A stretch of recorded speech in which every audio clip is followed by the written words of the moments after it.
Noon, two cases where children met a violent death. This is young Ian Brooks, gone at only 5 years old. His mother's boyfriend now stands accused of sexually assaulting and killing him.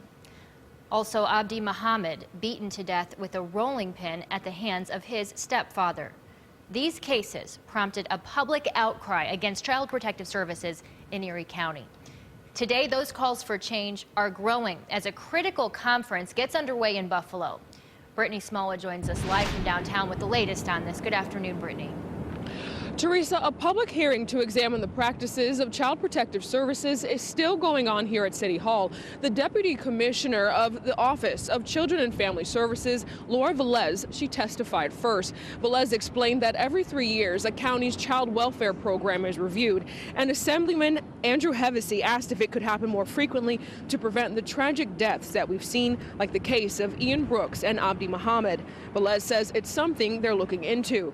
Velez says the last review the state did of Erie County's CPS was after Brooks died. She mentioned it was unprecedented. She says they reviewed about 900 cases. State officials uncovered that Erie County CPS is still having some of the same issues they had even after Muhammad died. Velez says the county still has a large number of families that repeatedly go through the system and says there needs to be a deeper assessment of families' needs. The deaths of these two young children have raised troubling questions about Erie County's PACE practice. Certainly there are strengths in Erie County Child Protective Services. However, there are systemic issues that must be addressed. Necessary system improvement must be both short-term and visible, and long-term and sustainable.